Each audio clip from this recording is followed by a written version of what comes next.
Welcome back, everybody, to another episode of the Jodo Cast, your Star Wars gaming podcast. This is episode 104. My name is Evan Lewis. I am, of course, joined by Leo Andry. Yep. And maybe a little later, Joe Litovsky. And then he'll come in and he'll say, ahoy.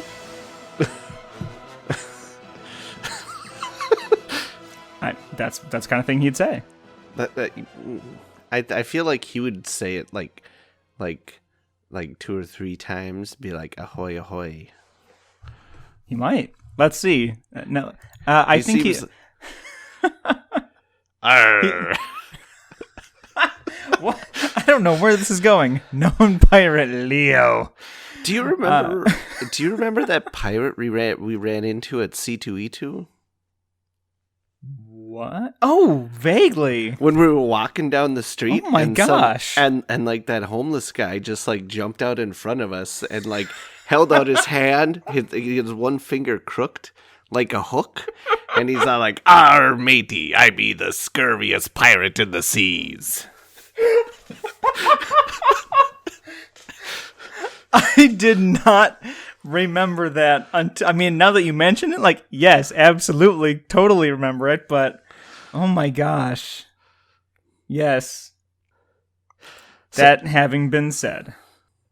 Hi, everybody. Welcome back. I hope you're still going to be our patrons after that, because we love you a lot. So if you want to be loved as well, go to patreon.com/thejodocast and see what awesome people do for us and how we say thank you to them. You can get there using that exact URL, or if you want to find your way to everything JodoCast, you can do so at jodocast.com. And you can find the link to Patreon. You can find the link to our Discord. You can find our Legion Builder. You can find our feedback survey. Everything is there. And of course, I've been forgetting to mention this more regularly, but we are on Spotify. So if you like Spotify as opposed to like Google Play Music or iTunes or listening to us on YouTube, you can listen to us there. So do that. Go to all of the places, and wherever you go, leave us a comment, rating, or review. It all helps us out. That's a big thing. And we haven't gotten a bad one in a long time. Yeah. I think it's because of I just encourage people not to leave bad ones. That's why we haven't got one. That's true. Though we've never been accused of filleting FFG, which I'm kind of surprised at, actually. But I don't think we have any new patrons to say thank you to, but we will always say thank you to all of our current and past patrons, especially the ones who get to hang out with us in chat while we are recording. It is always great to have people listening with us. If you're wondering when, if you don't get on our Discord and you wonder, hey, when do you guys record so I can listen? It's usually Wednesday at around 10 p.m. Eastern time. So if you want, you can come on and troll us and bug us and try to make us, break character and laugh uncontrollably. We always enjoy that. Now, we don't have Joe with us just yet, but we are going to keep moving along with what we've been playing. I'm going to make Leo go first because mine will be a nice segue into our topic du jour. I've been playing Legion and I've been playing X-Wing, mostly trying to get in some practice with my list I'm planning on running at it's about a week and a half here. Winnipeg will be having their rally point, so I'll be heading up north for that. Did you say Winnipeg? Yeah. I guess that's not as far away for you as it is for some of us. No, it's only about a 4-hour drive. Oh, So That's it's not too bad. yeah. So, Yeah, so it's the standard same. standard Minnesota distance. Yeah, it's the same as if I was going to go down to the cities for something. We But we're my parents and I were just joking about that, about how my cousin moved to Duluth, and he was like, "Yeah, I'll be a lot closer to his sister. He'd be closer to his sister who lives in Minneapolis." And I'm like, you moved from Wausau. You're not actually closer." Duluth's not that far of a drive from the cities, though. It's just a straight shot down the interstate. It's a straight shot, but it ain't exactly close either. What? It's only like an It's hour and Minnesota a half or 2 close. hours. Okay, Minnesota close. Okay. Indiana close is like 30 minutes. Everything is 30 minutes away. If you're going to one of the universities, it's like maybe an hour. But that's tops. So, and you've been keeping up your winning ways with Legion? Yeah, mostly. Actually, my last game I had, I kind of felt bad. It was I my opponent. I've never seen more blanks show up on red defense dice than I did during this game. I actually felt guilty about winning because I felt like this last game I played here last night was decided more by just his really statistically improbable bad dice rolls than by either player's skill at the game. Well, I mean, that's hardly your fault. So, you know what? The dice decided you were going to be the winner. As for me, I played Legion with Christian, our friend and patron, who was with me for all of GenCon, and it was terrific. So we finally played relatively close to full army, relatively close to rules as written. I don't think we really skipped anything. We tried to abide by the letter of the law as much as possible and had a pretty good time. But the only thing that perplexed us at all was the climbing/clamoring rules. But outside of that, he whooped me good and proper. We Good. played we played the setup where it's 2 squads at each opposite corner. Whichever one that's disarray, I think it's called. Oh yeah. Okay, yeah. And then we did the objective of 3 objectives, or the mission of 3 objectives, 1 in the middle and then 1 each halfway to either end. And yes, he's in chat right now reminding me of just how good his Pathfinders were. Because he got to put them up pretty much wherever he wanted during deployment. Because of what? Infiltrate? Yep. So he got himself a nice sniper spot and stole my lunch money. And yeah, I tried to send my death troopers after him, but they did nothing. They just fell off walls. Which is funny because generally speaking, death troopers are considered way better than Pathfinders. Well, I mean, Like- he had the high ground. Yeah. It's true. Like, literally, he did. Yeah. Well, like I said, at the end of the day, you probably shouldn't have even tried to climb up. You should have just sat down on the ground and lobbed grenades up at him. Well, now I know. Now you know. Knowing is indeed half the battle. The other half is rolling dice that aren't all blanks. I know you said the other day you went to like a Legion night at a store at a local game store for the first time too. So I am starting Legion Night at my main store where I'm on a first name basis with the guys there. So yeah, I was like, hey, Tuesday night is X-Wing night, so can I just like sneak in with my Legion stuff? And I'm like, yes, please. And like I got there. I am apparently the Legion Knight now. That's my title in the community. But yeah, so like I got there. I had my Plano box full of everything, and like as I'm there, Like, I expected there to be one other person, but then, like, everyone that came in was like, hey, you mind if I go in the back and just build some Legion? Another guy was like, oh, hey, I need this stuff so I can go home and build my Legion.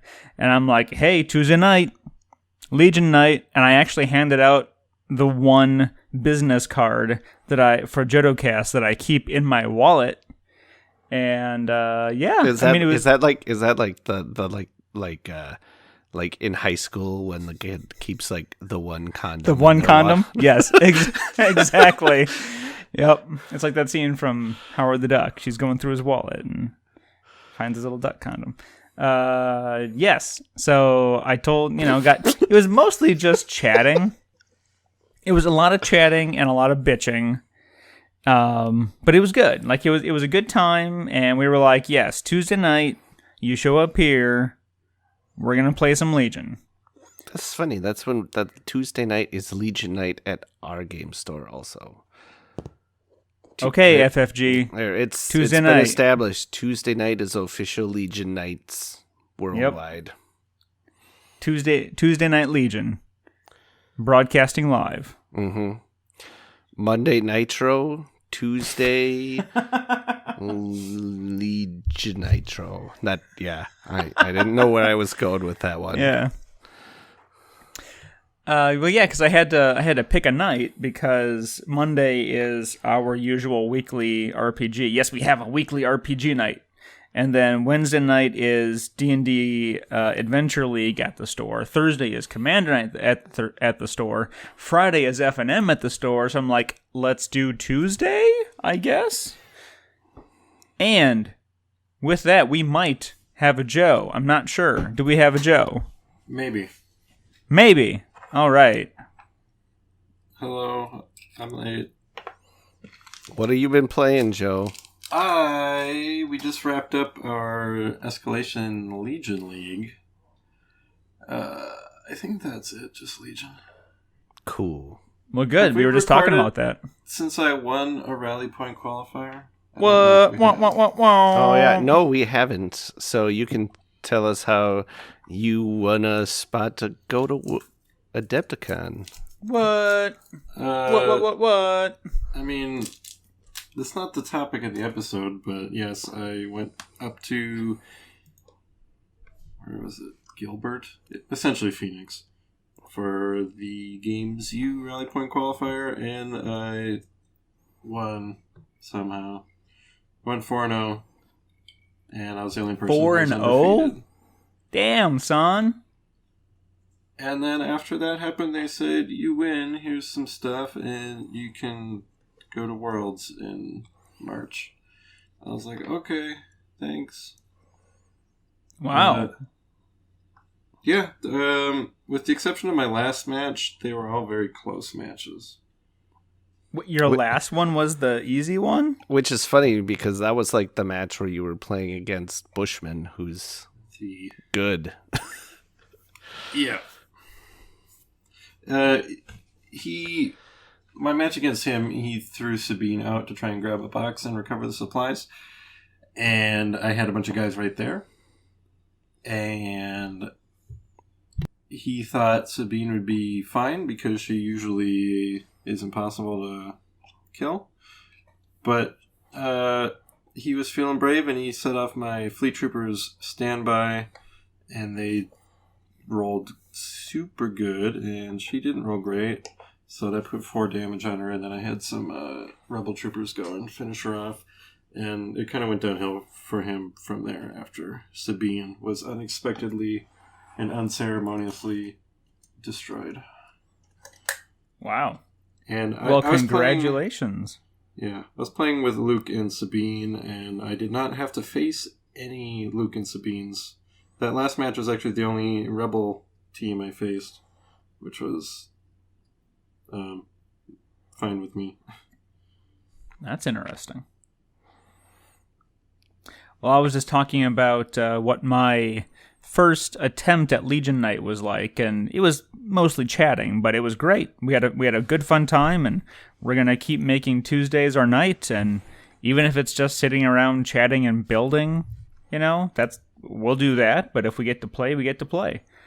But Legion with Christian was just the start of my GenCon weekend. It was Wednesday through Saturday. Sunday we were just dead tired, so it was a recovery day before going back to work.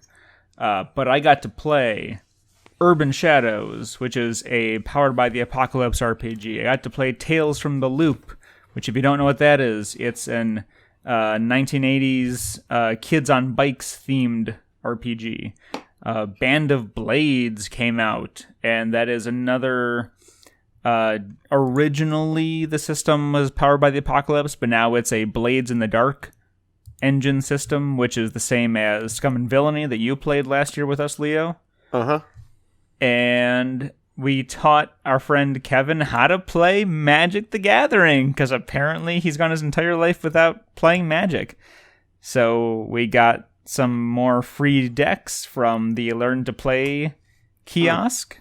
I've only played Magic once in my whole life, and it was boring. You're boring. Well, I don't know what the situation was. Maybe you were just like stuck in an elevator with a really annoying person, and that's how you played Magic. Some friends who were really into it, and they wanted to do 2v2, and then you had a fourth person. I was like, okay. Yeah, I mean, it does depend on also, like, who you're playing against and what kind of decks they're playing. There can be some really boring games when you're playing against, like, a blue control deck. So I've just always been really not interested in Magic at all. That probably didn't help. I think if you played with us, you'd have fun. You would at least enjoy the experience. But I'd be more. like, I wouldn't expect you to go out and buy a box that actually have a theme that does things with the game. The theme seems so secondary to me with Magic. Like, you could put literally any theme on there and the game would still be fine. I mean, and that sort of is the thing, though, is like they go to different like planes of existence, and depending on what different plane they're in, there's a different theme, you know? So there's steampunk? Yeah, kind of. There's sci-fi? Not yet. Christmas? Yeah. Maybe? Yeah. There was some, in Ice Age there was some a Santa Claus cards. in Ice Age, I think. There was some pine trees with Christmas lights on them and some of the art. I am laughing at our patron chat because it's so good. But yeah, so we got some free. I'm not going to say what it is because I want people to jump into become patrons and join the patron chat, and then they can see up. Too. See, this is like patron exclusivity right here. What are those guys laughing at? You got to find out. That sounds like real bad content to listen to. Man, that can be a whole podcast where we just sit here in some exclusive chat and laugh at stuff, and everyone listening's like, I guess I better You signed me up. But yeah, so we played a bunch of Magic, and Christian reminded me that as part of the in-flight report, they actually had the after presentation segment where we went off to the side room and got to play more games. And the only one that I was super interested in was trying out Keyforge again. And it was a lot of fun. Like, that's one of those games that I really enjoy while I'm doing it, win or lose. But then I probably won't think about it a whole lot more after the fact.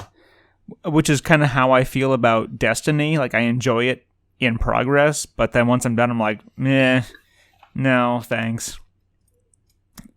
So yeah, we got to play some Keyforge, and Christian whooped me bad with one of the new factions, the Roman dinosaur faction, which is ridiculous, and honestly, it was pretty cool. But speaking of, yes, Saurians, not Rome dinos or whatever. Yeah. So okay. So let's talk about the in-flight report. That's the topic. Okay. Hey, we made it to that point in the episode where we get on topic. Hey, you weren't here for even most of it, so you shush. We were moving right along until you showed up. Darn it. All right. So my high horse has been murdered. Now you feel bad because you killed a horse. I don't know what's happening now. I don't know if you're playing Red Dead Redemption 2 while we're doing this or what, but no, I was on my high horse and then you killed it. Oh yes, I certainly did. It's dead and gone. Quick overview of the in-flight report. You can watch it. It was streamed and recorded, and you can see it on YouTube. They did it themselves instead of somebody else having to make a stream for it, and that's a good move, and I wish they'd been doing that for years. But you know what? They're doing it now, and it was very smart of them to do that, even if they had some technical hiccups in the middle even if it was the lighting was done by the same guy who did the lighting for the Battle of Winterfell. It was really dark, and it was funny because he started and he was like, oh, and I can actually see everybody. We got great lighting this year. And I was like, what? We can't see. Yeah, for us, I mean, it was fine. I thought you were going to say it was too bright, because when I was trying to take pictures, it was super bright. Maybe that was what I was actually getting as I was trying to take pictures, was like, it was so dark, and then the screens were so bright that it jacked up my pictures. So that could easily be the case. So they had an announcement of a new Arkham game. That's always cool, and it takes place at Miskatonic University.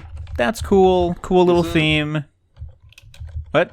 Is that like their 50th game set in the Cthulhu verse?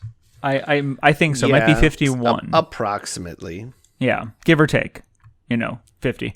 But that's fine. It definitely has an audience, and this one looks like it's meant to be a fast play or faster setup, faster play version of Arkham Horror, maybe? Yeah. What was my takeaway? Yeah. Didn't they kind of say that it was supposed to sort of be like the gameplay would basically feel like you're in the back quarter of a game of Arkham Horror or like Eldritch Horror or something? Mm-hmm. Yeah. I believe that's what they said. That's what they're going for. So that's fine. I mean, that's a good way to start things off. I don't remember the whole process of what was presented, the sequence of what was presented, but we got new Genesis information, which for me is always good, some new non-setting specific rule books, or one rule book and a GM screen, which that's terrific. And then they announced the first of many things that perplexed me. A setting book for Keyforge, which, okay. It's such like a wacky universe they built for that. It seems... I guess I don't know enough about it, but it seems like a very weird place to set a RPG. Yeah. It is. You are not incorrect. You are not confused. It is very weird. I wish they would have done like a Twilight Imperium one instead. I would have put money on Twilight Imperium. They just released 4th edition of Twilight Imperium within the past 2 years? It would come out 2 years ago? That sounds about right, yeah. I mean, that seemed like the next smart step to me. But who am I? Apparently, I don't know what I'm talking about. I gotta say, I mean, they're probably selling. I mean, we know they're selling way more Keyforge than they ever sold of Twilight Imperium, though. So, I get. I think I get why they did it. I just don't think, like you said, it just doesn't seem like a very good RPG setting. Right, and how many people who are playing that? I think the theme seems it seems kind of fun because it's just very wacky, and it's like, I got a dinosaur man, you got a alien guy. But I can't imagine people are playing that and like getting real into the lore, like other card games like Legend of the Five Rings or Doomtown or something. Because they're building lore for that. They had like before the game came out, they're like, here's the lore of this world, and here's the Crucible, and you're building keys. But does anybody care besides the people who write it? I don't know. Is it just an excuse to make D's nuts jokes constantly? I mean, in the short span of time that we were playing our game, like, I don't know how many times it was like, I'm going to declare D's nuts. And even the person running the demo was like, yes, we still just do that constantly. And it's just There's a character called that? A whole faction. So when you declare the faction that you're using, you're like, I'm going to use D's. Like it's D's nuts, whatever it is. But it's just like, who thought this was a good idea? Richard Garfield. Well, yes. What has he ever done that was good or interesting? Yeah, what the fuck does he know? Yeah. But yeah, it's just like there's no cohesiveness. It's a setting book with basically no real setting per our patron. But it just like I was tweeting out multiple times like, it's going to be Twilight Imperium. It's such a rich background. It's like their cornerstone game. It's got to be it. Why would it not be?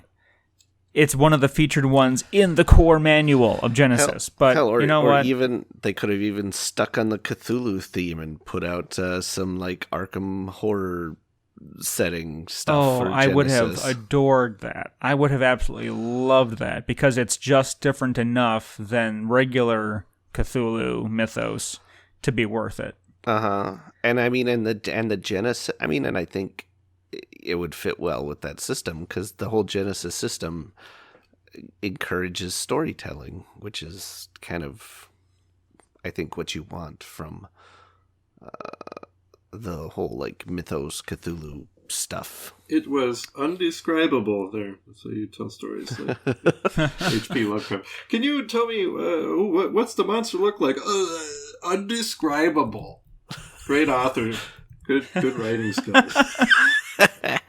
But he sure had thoughts on race relations. Yep. Okay, so RPG stuff. I mean, I was happy that they were talking about RPG stuff because usually they don't. So kudos with an asterisk. And then they very quickly got to the Star Wars stuff. And it was just like, whoa, we're getting to that's why everybody was sitting in that room. Yeah. It was like, come for the Star Wars, stay for everything else. So we'll just kick off. I'm just going to do a quick overview, then we'll come back and we'll talk about the finer points because I want to get through the overview so I can do my bitch session and then be done with it. So, okay. Legion. Some really good announcements for Clone Wars. Nothing super surprising. Like, I think we easily could have said, yes, these will be within the next 1 or 2 waves. X-Wing. Also stuff that we had said, this is definitely coming. There's no way it's not going to be here. I just wanted to see more Resistance stuff, actually. Armada came out the winner. I would declare Armada the winner of this in-flight report. Quite honestly, they totally won this one. Well, yeah. We can circle back and get to that. But okay, so then the thing they wanted to spend the most time on, and yes, I'm gesticulating. I'm like in pro wrestler mode. I'm just like grabbing the mic. I'm screaming out to the audience. So they wanted to tell us all about a new LCG, so already my ears are perking up because I love that distribution method.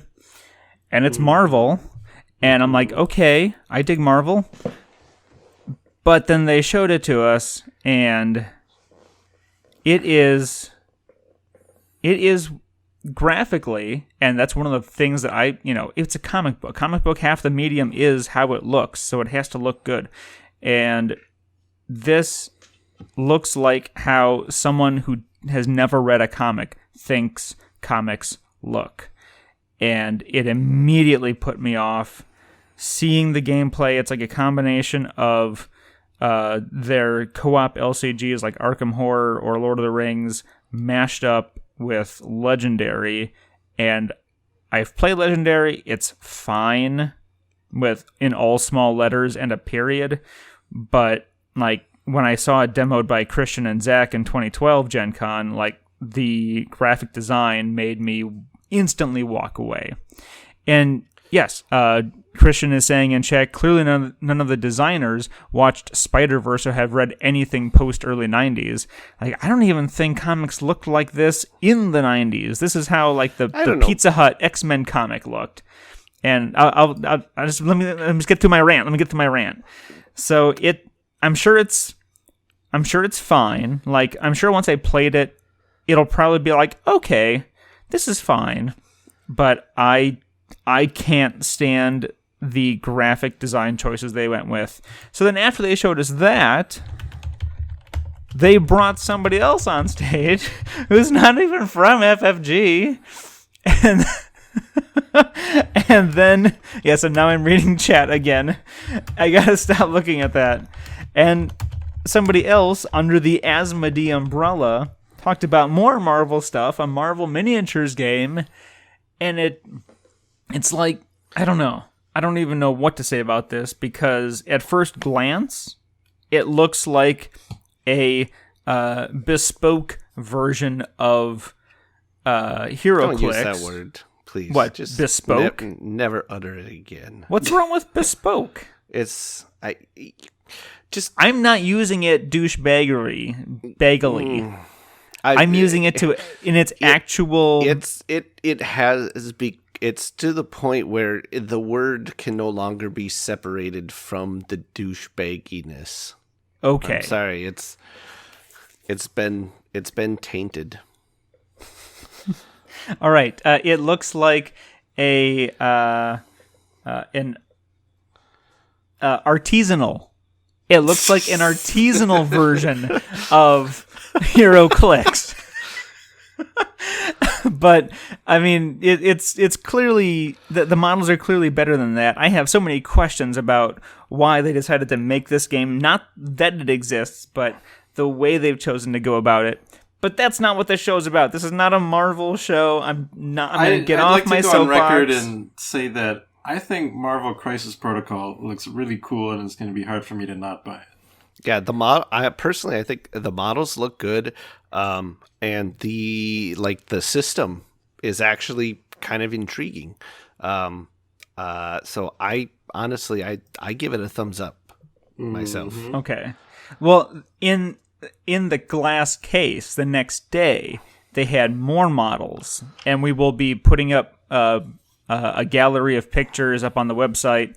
And maybe on our Instagram, Insta as the kids say, of all of Christian's wonderful pictures. I believe that they say the gram now. The gram? Okay, yeah, my mistake. It's the gram. Okay. But like I try to take pictures, but my pictures are always like a dude with a cell phone, and Christian's pictures are like a professional who should get paid for it. With a no, you saw his camera. He was like lugging around a Steadicam or something. So like the models we saw the next day, those were rad. Like because a lot of the heroes come in like a 2-pack, and they had a 2-pack of Miles and Gwen, and I'm just like, damn it, I gotta buy that now. Because it looks so good. And there were some others that were just like, they didn't show that in last night's slides. Those look so good.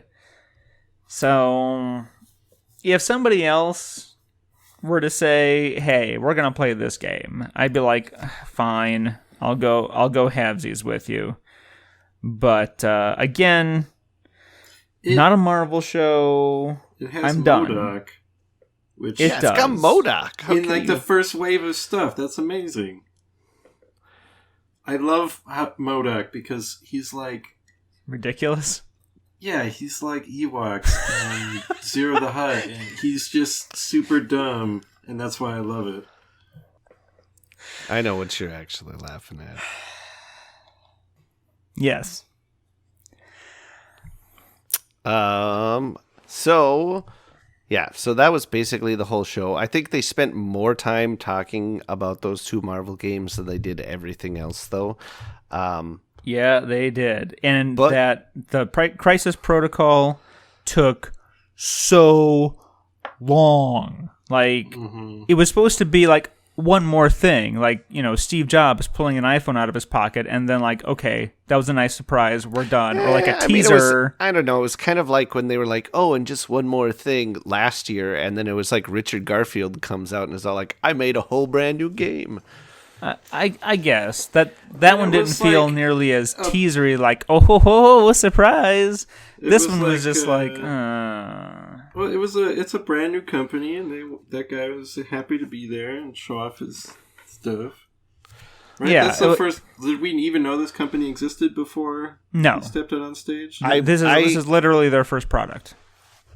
I don't think it is. Okay, well, it might not be. I thought it was, looking at their Twitter at least. When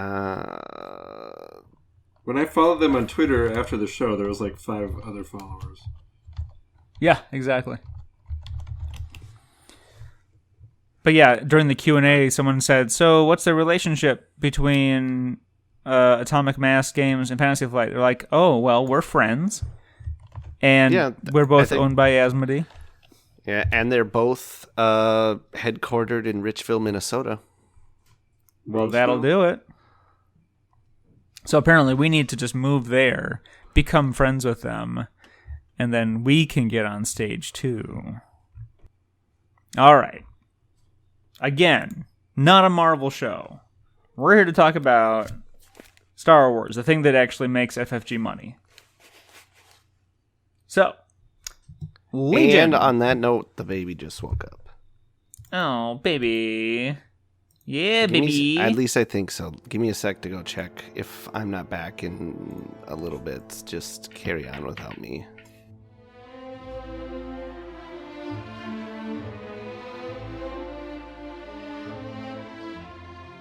All right, we are going to move along and actually talk about Star Wars stuff. So, which one do you want to hit first, Joe? Start with X-Wing. Start with X-Wing.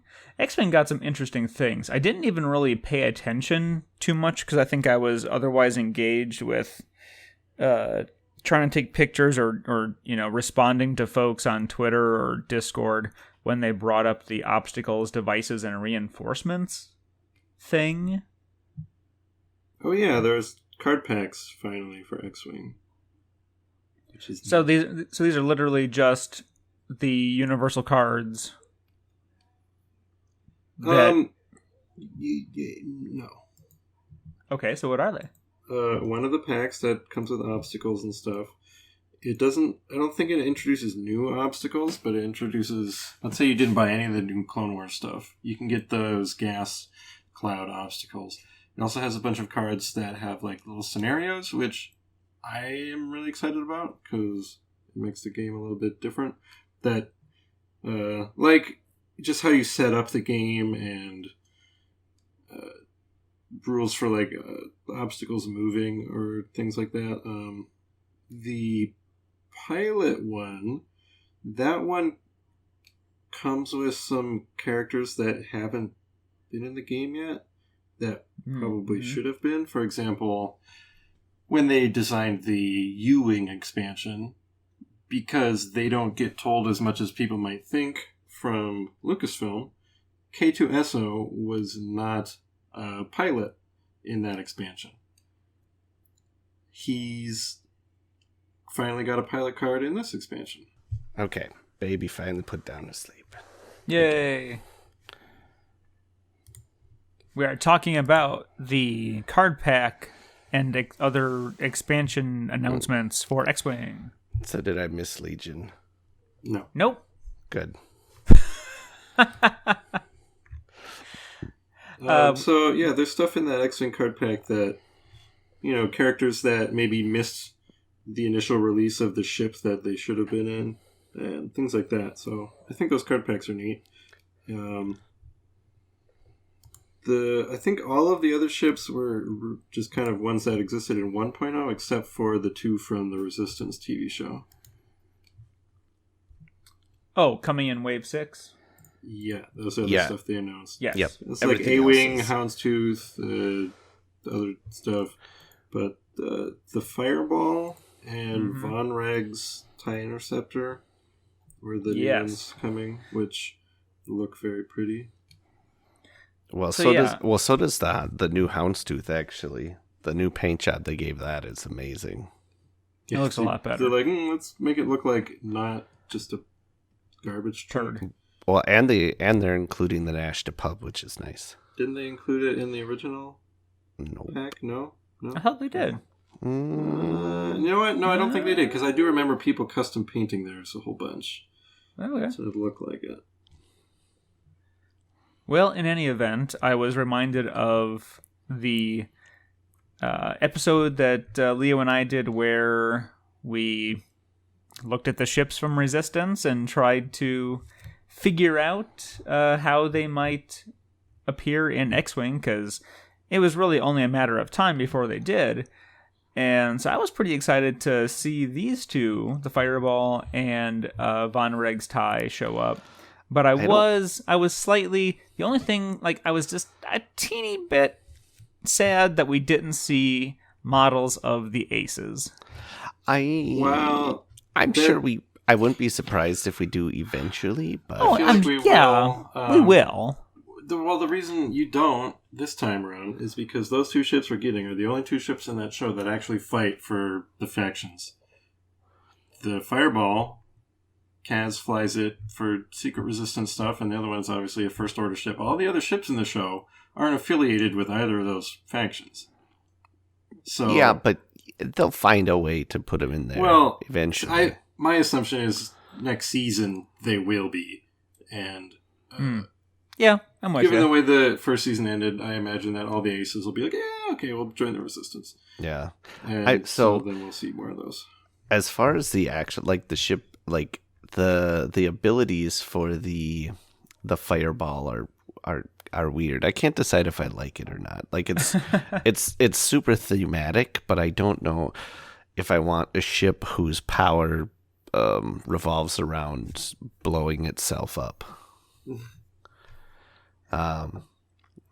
Because basically you can do the slam action, and then if you have a crit, if you have a damage card, a face down one, you can flip it up to a critical, and get rid of the disarmed token that you normally would get after a slam action then, which is a really cool ability, but again, you're blowing yourself up to use it. Mm-hmm. Well, the ship might end up being pretty cheap. Yeah, that's what I'm assuming. It's. I would hope that it has lots of. I mean, I'm looking at the cards its now. Dial but isn't super spectacular either. I was going to say I hope it has like extra slots for upgrades, because from what I've seen of the first season, the whole thing is just, because I haven't finished it yet, is just trying to build this thing. So I would, like, for me, if I was going to make it, I'd be like, okay, the ship itself sucks, but it's cheap, and that means you can put more upgrades on it if I was designing it, but I'm not designing it, so never mind. My 2 cents. My 2 creds. Not worth the money, their paper they're printed on. So that's really it. Again, they weren't like huge surprises, but they were good to see. Good to see some original ships and not just nice remakes, bespoke remakes, you might say. Let's talk about. I think we most want to talk about Legion stuff, so let's talk about Armada really quick, because I very much feel it won the show, in my opinion. But it seems Leo disagrees. And for those that haven't watched it yet, Armada got 2 new big ships, both of which, is it both making their first canonical image appearances, or am I not quite? The Starhawk. Do tell. We got the Starhawk for the Rebels. Technically, in the canon, it belongs to the New Republic. The Starhawk previously only existed in books, which don't have pictures in them. So this was our first maybe your books don't. look at the Starhawk. The other ship, this is the first time we've gotten a name for it, called the Onager class Star Destroyer. That did appear in the Rebel Files book as like one tiny picture on one page. So technically it existed before now, but now obviously we know how it looks in 3 dimensions and more about it. And if you were wondering, the look of the Starhawk was given to Fantasy Flight Games from Lucasfilm. It wasn't like a Raider situation where they kind of cooked it up in-house and were like, how's this look? And Lucasfilm was like, that's neat, do it. Lucasfilm gave them the look of the Starhawk. At least according to Leland Chi of the Lucasfilm Story Group on Twitter. Well, if you can't believe him, who can you believe? So, okay, I will say the Starhawk looks really cool, especially given the fact that like all the previous art I had seen of the Starhawk made it look like a big hunk of... Well, the previous art was just like fan art, right? Yeah, but I mean, like people were just sort of going off the description in the books, and it just made it look really ugly, so I hated the ship. And which book series are they from? Yeah, well, the books are too, so exactly. So that doesn't help. But yeah, no, the design looks really cool. The Onager looks dumb though. I hate that it has a super laser on it. Yeah, I hate everything about it. And what is that from? If you, Like, it was the Rebel Files. That was it. Yeah, it was just That's like it? mention. It was just mentioned in that little Rebel Files. Oh yeah, book, it was barely anything up until now. Yeah. I wonder if it was sort of like an abandoned episode idea or something that they had for Rebels. It was probably just like a piece of concept art that someone was like, oh, I'll just sneak this into this book because there's a lot of, weird things in this book. Yeah. So I don't like that ship. That's why when you were like, they're the winners, I was like, eh. But it from I will grant you that. But when Armada gets anything new, that's like a 100% win for them. Is just like, we got something. Like they have won as far as I'm concerned, because it's like X-Wing, yeah, we're gonna get something. What's it gonna be? Legion, yeah, we're gonna get something. What's it gonna be? I've got a big old spot of Templar black on my shirt. Oh, that's why you're You supposed to weren't wear wearing your- garbage shirts. It is a garbage shirt. Okay, that's But why we still. need to make official JodoCast Sabine Wren Paint Club T-shirts, so that you can get paint on it and it still looks rad. Or just paint in the nude. That's what patrons do. Then you might get paint in certain holes you don't want paint. Especially if it's contrast paint, then you just peel it right off and takes a layer of skin with you. Exfoliates. And if you're using super glue, good luck. All right. So let's talk about stuff that we really, really want to talk about, because apparently this has become what would you call it? A Star Wars gaming show. Parentheses. Really, it's a Legion show. What are we seeing in chat now? I don't even. Oh, is it Jodorowsky? All right, that explains that. Let's talk about Legion. Have us get a reputation of being a Legion podcast, and people are going to think I have some sort of like credibility, which I'm already struggling with at my local scene. I'm like, I'm not that good. I mean, you went 4-0. Yeah. What do you want? So I can't really say that anymore, even though it's true. How does Imperial Assault feel about that? Like, looks at you coming home with your Legion trophy. It's like, where have you been? It's like, I was just out. Just Oh, with your friends? You've been out with your friends? Legion? Hey, we're actually... Our local game store is actually going to be having a Imperial Assault tournament here in a couple weeks. Actually, it's the same. canceled due to lack of interest. It might. Hey, you know what? You get 3 people to show up, you already make top 3. But it's the same weekend as the Winnipeg RPQ, where I'd just like make Kurt borrow me some of his minis, and then I'd play. But actually, Tuesday night, I'd be like, "Give me all your specters." there Well, you that go. got nerfed, so Yeah. Aw. Well, and he's also playing But with still, the it's easy. he's going to be playing with the Imperial Assault was a continuity project. Ooh, yeah. He's gonna be.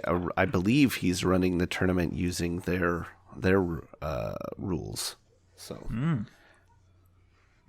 This past Tuesday, when I was walking into the game store with my Plano box of Legion, there was a dude walking out with a brand new original core set of Imperial Assault, and I think I just gave him the old knowing nod, like, you're a good man. So Legion! After all that, we come back to Legion. The models announced were not surprises, but they were good, they're solid.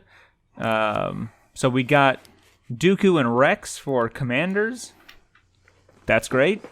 Super battle droids and Phase 2 troopers already. That's great. And this surprised me a little bit, but I'm always kind of surprised. Less so with these, but I still am always a little bit surprised when new tanks get announced. I think because, to me, it's very much not a tanky kind of game, but that's probably just because I don't own any. Well, and it's also, I mean, it's really not like hardly anybody plays vehicles. Mm-hmm. But they're fun. They are fun to own and fun to play. They're all very cool looking. Like, I love playing my ATSD, and I love having it on the board. But yeah, it's in a competitive sense, it's not going to win you games. I mean, it's going to win you some games, but most of the time, it won't. Yeah, those tanks look really cool. I do love seeing, or the idea of having the droid tank on the table. Of all the ones, I like that. Yeah, I've never really been a fan of that vehicle, ever, until I saw the Legion model. I'm like, oh, it's big. It looks cool. It's big. It's huge. It is so big. I cannot wait to have one of those on the table. And Dooku seems like he's gonna be nuts. Like, I'm very excited for Dooku. Like, he's got because he's got lightning. He's got he's got his Makashi mastery ability, which lets you get rid of your opponent's immunity to pierce. Oh my goodness, that's awesome. And then his lightning also has scatter on it, which is a new ability that we first saw it on the new Vader operative that was announced like the week before GenCon. Mm-hmm. Yep. Which that lets you, after you attack a unit with it, you get to basically recohese all the minis in the unit. So you can kind of use that to like fling them out into the open so they're not in cover anymore and stuff, which is really cool. I think both... It's kind of like a baby force push. Yeah, it's not as good as force push, but you're also not spending points then on force push. Oh my gosh. Yeah, I hadn't really looked at his card until now, but Yep. comparing it against Vader, it's just like, oof. This is Yeah, this is a little better. yeah. Well, actually, although the new Vader operative is also really cool. Yeah, I am already planning around having operative Luke and operative Vader in my armies, completely replacing the commander versions. Yeah. Well, I don't know. I think I would still maybe keep. I mean, Commander Luke is really good. I mean, he's not still, so good. Yeah. But no, Commander Vader just was always like pretty lackluster. So this operative, Yeah. the idea of being able to infiltrate with Vader just is hilarious to me. Yeah. I picked up Krennic Tuesday night also, so I'm gonna try to be running Krennic Veers as commanders. Yeah. Because why not? And I mean, Rex seems cool too, but I'm less excited about him than Dooku. Like Dooku, seems really awesome. Plus, I also just really like his lightsaber. I've always been a fan of Dooku's lightsabers. So. Mm-hmm. Oh, absolutely. I mean, and his model in the 3D rendering just looks so good. You notice that his arm's in a slightly different position in the 3D rendering versus the... Oh, yeah, you're right. So I wonder if you're going to be able to... If it's going to be easily repositionable or if it's going to have a couple different arms. I don't know. We'll see. Well, I mean... Rex at least comes with a bunch of different options. Like, he comes with 3 different heads you can put on him. That's rad. So wait, helmet, no helmet, and what else? So he'll either have a phase 1 or a phase 2 helmet. Ooh. Yeah, I think for me, clones are gonna be... I think clones are gonna be my favorite army because they will let me feel good about doing my sort of space marine-y kind of, I don't know, just enjoyment of customizing, especially once they hit sprues. I'm going to enjoy putting them together and doing different paint jobs to a much greater degree than with Rebels or with Stormtroopers. What about with droids? I've got thoughts on that. That is not directly related to GenCon stuff or in-flight, but I did get to fiddle with them the other night at Legion Night. In fact, I helped somebody else who got 3 boxes, 3 cores at GenCon. You were fiddling with some other guy's sprue? I was, because he asked for help, and I said, as it so happens, here's my card. I am a professional fan. So I actually talked him into buying some plastic glue because he was still using Gorilla Glue, and that seemed to work out much better for him. Because he was very much not enjoying doing battle droids. He was decidedly unhappy that he was doing them. Everything I've seen makes me really not excited to assemble them. See, it depends though. Like, I've seen some people who were like, they're like I've seen one guy who's like, I spent 4 hours and I got 1 unit put together, and then another guy's like, I spent an hour and put my whole box together. What the fuck were you doing?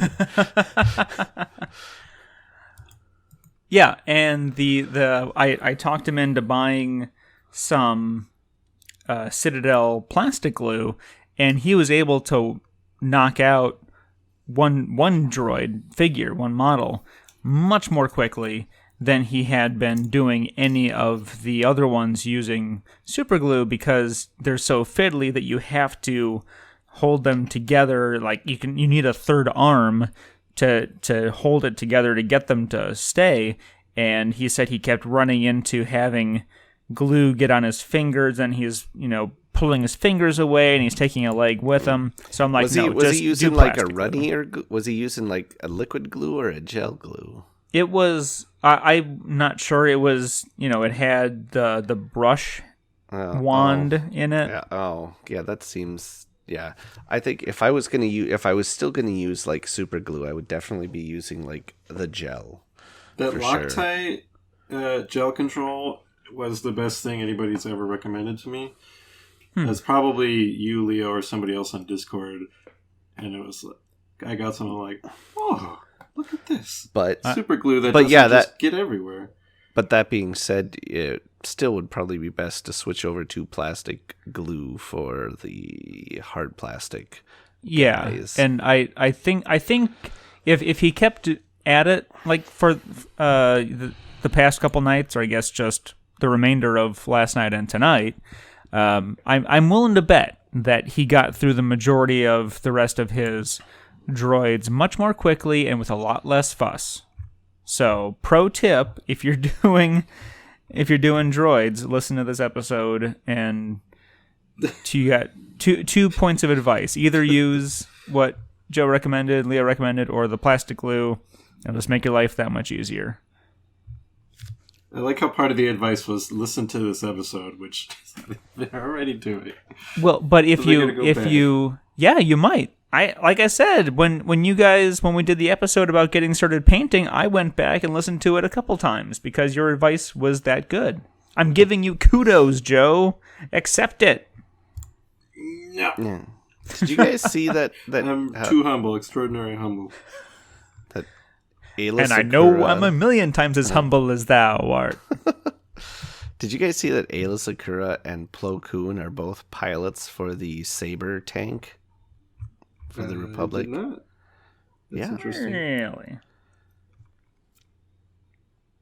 That tank was funny because all it made me think of was the Clone Wars video game, the precursor to original Battlefront. Is that where that game or that tank started?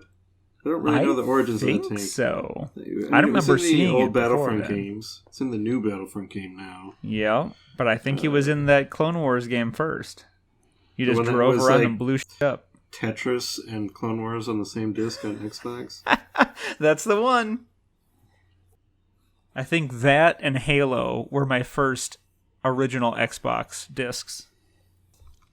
Halo and Jet Set Radio Future. Ooh. Solid. Actually, it was like I should say it was like a 2-pack. It was like Jet Set Radio Future and some like Sega GT or some kind of racing game thing. I don't know. Not Virtua Racer? No. Oh, now that I remember, I think our first games on when we got an Xbox, my cousin just sent us a bunch of old ones that he didn't want. And it was Splinter Cell Chaos Protocol. It was one of the Splinter Chaos Cell Theory. games. And we sucked and didn't ever get very far because it's kind of hard. It's hard, yeah. You're not alone. Top Spin, some tennis game. I think that might have been it. So Chaos Theory was rad, but hard as hell. So going back to Ayla Sakura, also As we always do. yes, as George demands we do. The guy on Facebook who wanted a Darth Talon mini, is he mad that she's just an upgrade card and not an actual miniature? Probably. But she has an ability called Field Commander, which lets her when you when you reveal a generic command card, you can nominate your tank to issue the orders. Ooh, I like that. That's So- pretty neat. Yeah. So it kind of gives you an extra commander for your army in a way without taking up a commander slot. Sick. All right, let's talk about Phase 2 troopers and super battle droids. Boo! These guys look rad, and I love them More clones now, please. Yeah, and it looks like these are going to be the first Republic units that are going to be in the hard plastic, the Phase 2 clone troopers. Oh, that's awesome. All right, personal opinions. Yes. Phase 1 or Phase 2 more pleasing to the eye? 2. I'm a Phase 2 man myself. Yeah. I think so. I think Phase 2. I've never been a fan of like the thing, whatever it is on the top of their helmet. Do they all have that fin? Yeah, on the Phase 1 guys. Mm-hmm. I also was never a fan of how Phase 1 helmets can't actually physically be put on a person's head. What? Yeah, no. Okay, so you know how all the clone troopers are CG. There's not a real clone trooper anywhere. Mm-hmm. Well, the way the Phase 1 helmets are designed is you cannot actually put one on your head. That's because they're digital. Yeah, They're not real. No, but I'm saying if you made one, it wouldn't go on your head. Where would it go? That's why, that's why, like when they've made prop ones, like they have to make them like so they like split open so you can put it on your head. Oh, so they could fit your head, but you would have had to have it born around you and grown into it? Yes, exactly. Let's see. I never knew that. I knew there was other physical impossibilities, mostly about astromech droids in certain ships. Like the ships they fly at the beginning of Revenge of the Sith. The droids should be poking out the bottom, but they're not.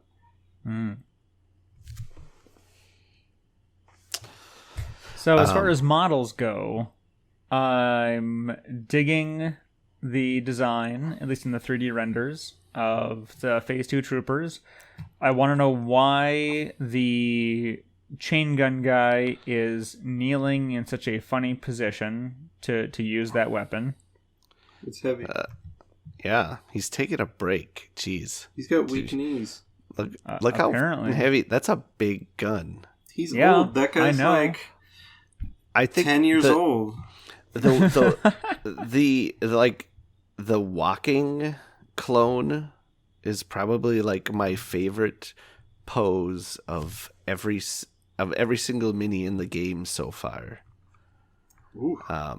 It's really good. I like that. I don't know, like it just like the way his one front foot is like slightly raised, and so you can you can tell like he's in the middle of a stride. There's a lot of like motion to it that you don't see in most of the other ones, and so I really, really like that one a lot. Yep, totally agree. I'm gonna buy extra ones just so I can make entire units of that one guy. Stride. Yep. Honestly, this is the clones are the first ones that I want to buy more boxes of, because like I bought the bare minimum that I had to of Rebel troopers and stormtroopers, but these guys, maybe it's just because Clone Wars was such a, as far as the clones go, was such a formative thing, and they've got so much personality, and there's so much more to do with them, in my opinion, that like I will happily buy several boxes of these. Yeah. And I know that they've said that you had the possibility for, at least with the Commander and the Z6, for helmet or no helmet options. But just the fact that it's going to be coming with some heads means it shouldn't be too tough for a person to swap those onto one of the other minis in the unit, though, too. And I think just in general, yeah, totally. I'm looking forward to starting to finally be able to like build up a collection of bits for customizing in the future. I actually have a bits box now, and it's so great to dip into there whenever I'm like, what can I do with this? Into my bit box, which is very sparse, to put a biker scout helmet on one of my Tauntaun riders, and because I had like a whole bike sitting around. I'm like, should I put the maneuvering vanes from the speeder bike on my Tauntaun's horns? I'm like, nope, that looks dumb. Little earrings. So yes, all the clone troopers all the time. It's rad. Like, my first thought upon seeing Rex was like, ooh, I'm gonna kit bash a Commander Cody, even though I know he'll be along eventually. Oh yeah, he's gonna come one of these days. Yeah, but like, why would you then? Because because I feel like if I'm gonna customize stuff or do things like that, it's gonna be things that I'm not gonna see in the game. That's fair. And that's the same thing. Like the custom minis I've bought have. That's the same thing. Those ones have been ones that, are like legend stuff now that I know I'm not ever gonna see in the game, but I just kind of want to have one. Sure. Oh, so how about Commander Wolf then? Like, we're gonna see Ahsoka and a bunch of other Jedi, and probably Admiral Yularen long before we see Commander Wolf, in my opinion. I'd put money on Wolf before Yularen, because he's, shooting at stuff. Yeah, but we've seen weirder commanders, quite honestly. I don't know. In it's any tough event, with the clones. In any event, yes, customizing. I'm so looking forward to this. I'm excited to be able to play with these guys and build stuff, because I've been kit bashing Space Marines for like weeks now, and that's been so much fun. Just the building aspect is what is so fun about having a bits box. So there's that. We can certainly circle back on that if we need to, but we should get on and talk about super battle droids.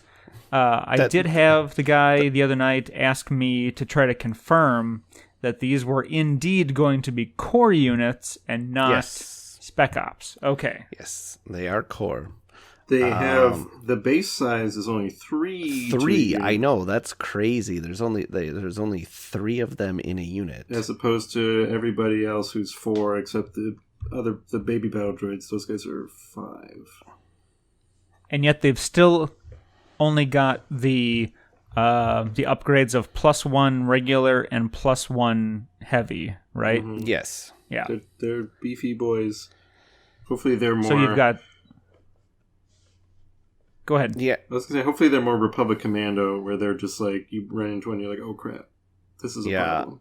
I don't know. Like I've seen, like, I'm not super sold on the B2s. I mean, because they're granted. I mean, if you have 5 of them, that's 10. That is 10 health to chew through. And they have armor 2, or sorry, they have armor 1. So that's not shabby for a little dude. But they do only have white defense die. Is the thing. Do they surge? They do not. Nope. Oh, so yeah, whatever. I hate them. Kind of like Wookiees. They die real fast. Just a little neat tidbit. Someone on Twitter was asking. There's one of the heavy weapons is like a tri-shot kind of guy on his wrist. And someone was like, "Is this a new thing?" And I think it was. It was Luke Eddy. Yeah, they said, yeah, it's like a new design they came up with for this based on the old Battlefront games where the super battle droids had like a little tri-shot as an alt fire. Oh, look at that. Old Battlefront coming through. I like that one of the heavy weapons is like a dude with just a flamethrower arm. Oh yeah, that's rad. So are At the least, stats? Well, on I guess that... it's not a. I guess it's not a flamethrower, but it looks like a flamethrower to me. But I wonder if it's actually supposed to be like a grenade launcher kind of thing, because the weapon does have blast on it. Maybe. Well, a flamethrower would have blast too. It also has impact. Oh, yeah, so but it doesn't have spray like a flamethrower would have. and it's range 2 to 3, so it's launching. So I think you're probably right. It's probably a grenade launcher of some sort. So yeah, I don't know. I mean, it still has the AI attack, the same as the B1s, but for the I mean, if you're looking at a hit point ratio, you're looking at like a full squad of B1s is going to be 8 models, correct? Yeah.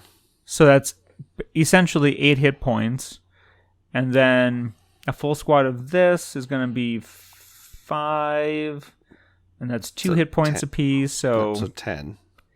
Yeah, so The other thing is more that, hit points. yeah, but the other thing is also like their main weapons is only range 2, so They can't shoot at range 1? well, It's range 1 to 2, sorry. Oh. Max range too. So the only way to get into range 3 is if you equip the grenade missile launcher guy. Yeah, range 2 weapons are tricky, but they're usually the good ones. Looking at you, so fleet troopers. I think it's gonna be.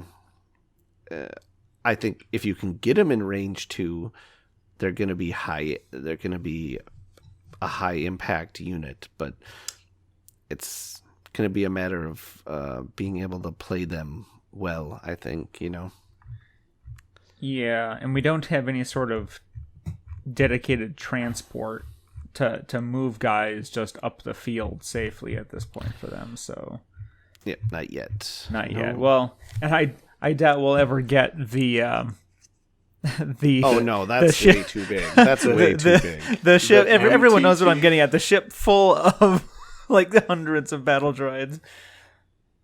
It'd be funny, but it's funny in the same way that like scale AT-AT. So no, but it's interesting.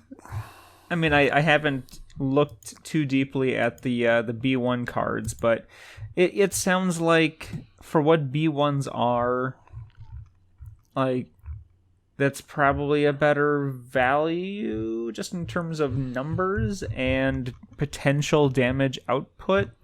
If we're talking about 8 hit points versus 10 hit points, but you're not going to be doing a lot of differential in terms of damage. I don't think you're ever gonna have more than a couple of these guys in an army. Yeah, I would think not. Maybe if I don't know. I mean, because we still have several other slots to fill out for CIS and for GAR. Oh yeah. I mean, we still haven't seen a single operative yet. So Or Spec Ops, right? or special forces. Yeah. Oh, never mind. Or Heavy Mech. No, we have no, Heavy yeah, Mech. yeah, No, that's the we tanks. just got Heavy Mech. You're right. And we've seen Light Mech. So yeah, so just Spec Ops and operatives. Spec 4 and operatives to avoid confusion. You're right. So actually, you know what? Even though Ahsoka is referred to as a general, I'd be willing to bet she'll be our first operative. I could see Oh, yeah. that going either way, to be honest. Yeah. Oh, yeah. I agree. Maybe she'll be like an operative, but also have like that field commander ability or something. Ooh. Yeah. And if we don't get Cad Bane as our first CIS operative, we should riot. Yeah, I'll be there with you picketing. Excellent. We'll make the trip Ventress. back to Minnesota. I need Ventress. Ooh, yeah. I need Ventress to go with Dooku. Also true. What about Dirge? Was that on Twitter? Someone was I asking don't know. I about. feel like it was somewhere. Someone was like, Dirge will People are totally always show talking up. about old Wormy. Oh, it's like, come on. No. First of all, no. Secondly, no. Well, Dirge isn't, like, he's no Dash Rendar. Well, nobody is really Dash Rendar but Dash Rendar. Nobody can out dash the dash. No, that's true. And just while we're on the subject of speculating, I think it's pretty easy to say those commando droids from Clone Wars will be our first CIS Spec Force for that side. And then, what do you think, ARC Troopers for GAR side? I feel like Battlefront is always kind of a place to look. Because, like for the X-34, they said that they, like the turret mounted on the hood, they just took that straight from Battlefront 2. I guess that tank was a choice. The Rebels having scavenged ATRTs, that was from Battlefront 2. Yep. And they had added those commando droids recently. But, like, who else could it be? The thing we haven't talked about yet, I don't know if we were getting to it, the terrain junk. Yeah. How do? Yeah. Let's start with Especially the bunker and get to the more interesting one. They announced a huge $80 Endor bunker, and I feel like most stores probably have either a ceramic one, an MDF one, or a 3D printed one by now. I think my store has all of the above. But now you get a nice plastic one for $80 that has a very modular and modeled interior. It looked kind of neat, but I don't want one. the roof pops off and there's like a And if you buy two of them for $160, you can put them back to back and they connect. but I think the cooler thing is, so it's also going to, I think that one's going to come with scenario battle cards like the downed ATST. Yeah. Mm-hmm. Which, all things considered, the bunker is better than a downed ATST. I would As far as, agree. like being a terrain piece, yeah. Yeah. And it's not something you might already have it, but it's not an official product already. Right. But you're right. Moving on from that, I don't know how I forgot about this, because this was definitely the best surprise for Legion. And that was the crashed, or landed, I suppose, escape pod featuring C-3PO and R2-D2, who will be playable for both Republic and Rebels. Yeah, so you get a unit, and there's a bunch of weird new rules with those two guys. Like there's a like they have the counterpart ability, which is kind of like it's somewhat similar to detachment, only that they're just one unit instead of two separate ones. So like if you play R2, you get to play 3PO, but you can't like play 3PO without R2 or something like that. And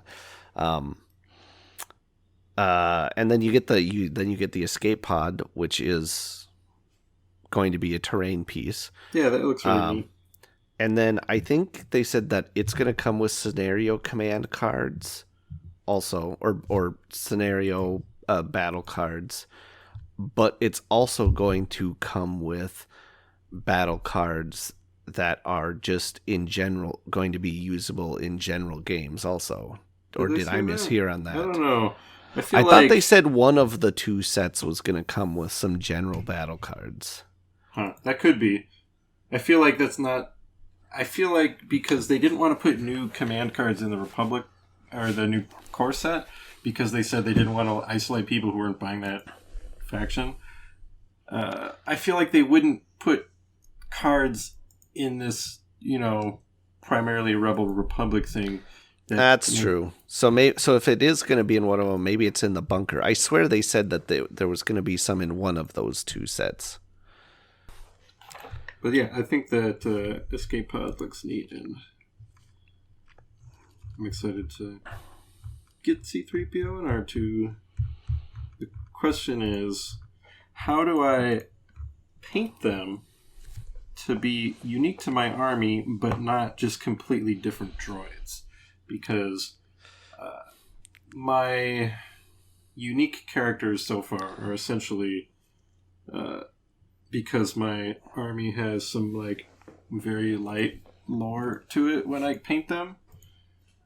They're just Han Solo. The only thing that's different about his outfit is his jacket. Like he showed up at my guys' fort and they're like, "Here, wear this jacket we got bought for you." And he's like, "Fine." Other people have just different colored clothes. Chewbacca just looks like Chewbacca, but I drew a rebel symbol on his bag.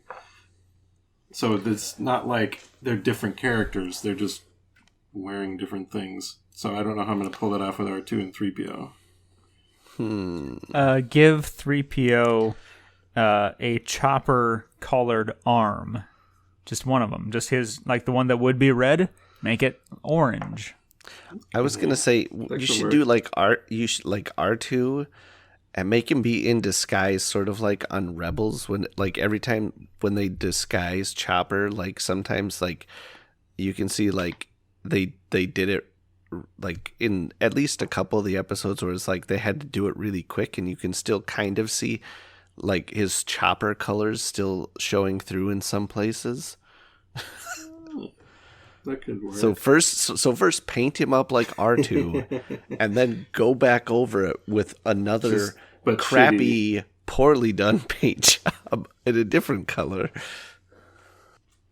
Well, it seems like you're going to have plenty of time to think about that because doing just a quick search through the FFG website, I couldn't even find any information on it. It was certainly in the glass case. But I feel like they said all that stuff was like Q1 2020. Yeah. Yeah. So you got some time. See if I have all my droids and clones painted up by then, since I'm going to be double dipping with that stuff. Speaking of droids and clones, though, they did also announce those new personnel and heavy packs. Oh, yeah. Wasn't a GenCon announcement, but yeah, it was one of their funny pre or post GenCon announcements that they'd like to do. We got Luke and Vader Operative the week before GenCon, and then we got this announcement the week after. But I think those are going to be really cool. Especially, it'll be nice to kind of keep Stormtroopers and Rebel Troopers relevant moving forward and give you more variety with those units. Yeah, I was just super hoping that wave, that release was going to introduce hard plastic, but no. Okay, fine.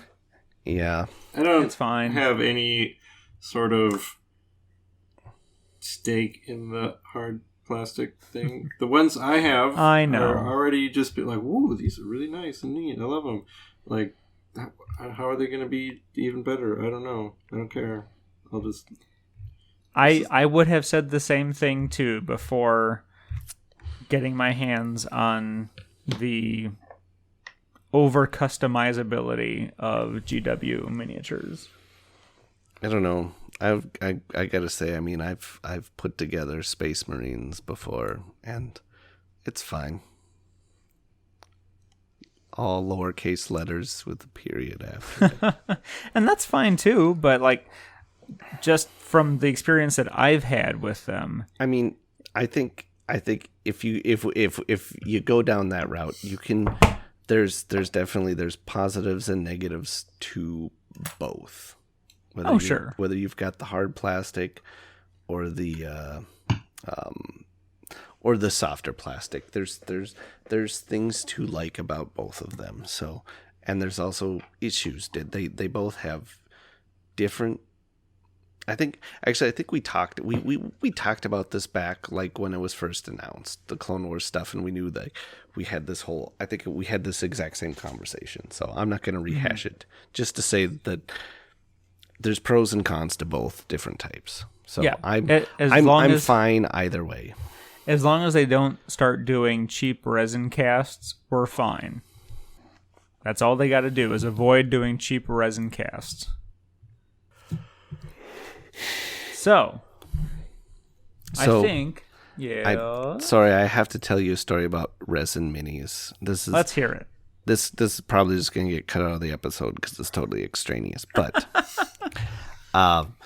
when I was in the store playing Legion the other night. There was a dude who came in to watch us play Legion because he is thinking about getting into the game when the Clone Wars stuff comes out. So he just kind of wanted to learn some more about the game and stuff. And so as we were playing, we were just kind of talking to this guy about what we were doing and how the game works. And I think at some point we started talking about assembling the minis because he had questions about that and about paint and blah, blah, blah. And so the guy in the store starts talking to us and he's all like, oh, I got a story about assembling minis. And he's, someone was complaining about, they bought this, D&D mini from their online store that was a resin mini,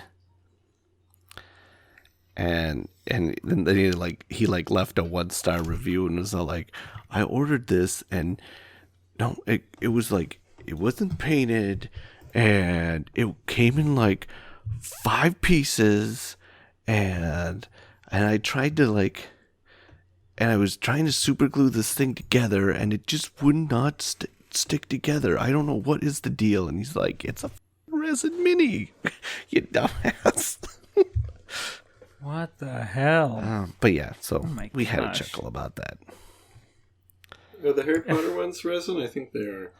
I don't know. They're very different than what I was used to. All right. Okay. There. That's my story. Now we can do our wrap up. All right. I think that's going to do it for our post-flight report.